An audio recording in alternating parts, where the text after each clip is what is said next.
welcome back to the channel, and welcome back to this final reveal, yay, of the Tamiya 1/35th scale Panther. I think you can see it in the background there.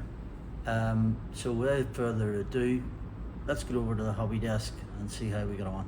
Cheers.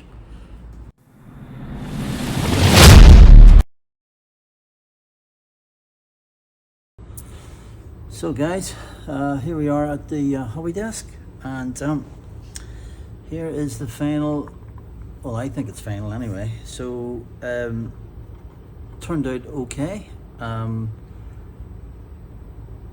for me anyway. I'm very happy the way it's turned out. The camouflage was all freehand. Could have been a wee bit more precise. I didn't realise, but there's a lot of spitting. I think my air pressure was too high when I was doing some of the colours. And then I tried to make it as random as possible, because I think this type of camouflage was done out in the field, so the guys wouldn't have been too precise. But let's just talk through it now, starting from the top, starting from the tracks back up. So my last video was about how I'd done the tracks and how I painted them with the XF9 and 64, I believe, that mixture, and they turned out quite well. And I also then done a, where you can see it there, but I put a bit of a silver along the, I don't know what you call that bit, the sticky out bit, the bit that hits the road, and just to give that sort of impression that it's been driving on a tarmac road, and that would be quite well worn. I was trying to create the sag here, and for the life of me, I tried to super glue these down. Again, show the camera, Liam. I was trying to super glue these down to try and get that sag, but I couldn't manage it. So anybody out there can give me a couple of tips, I'll be very grateful.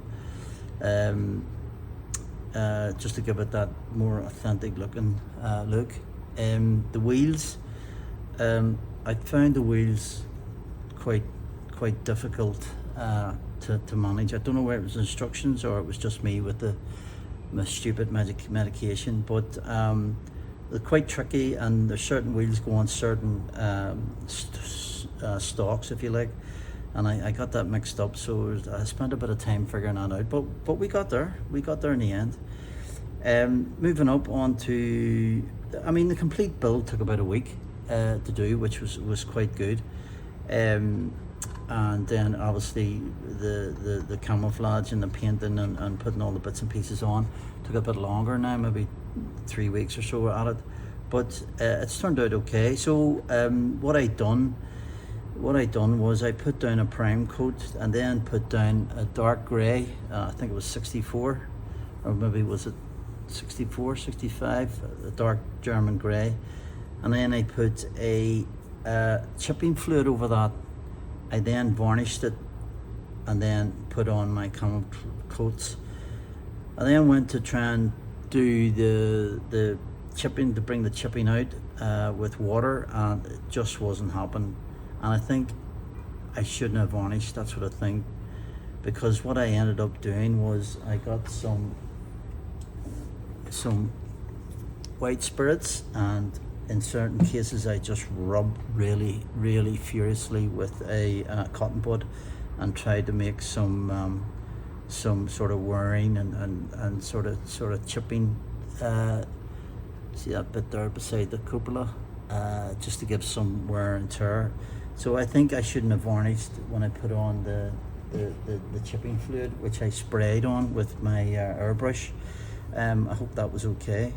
But the camouflage, there was no masks. Obviously I put down the XF57 first, buff colour. Really looked nice, but I was trying to do the same box art.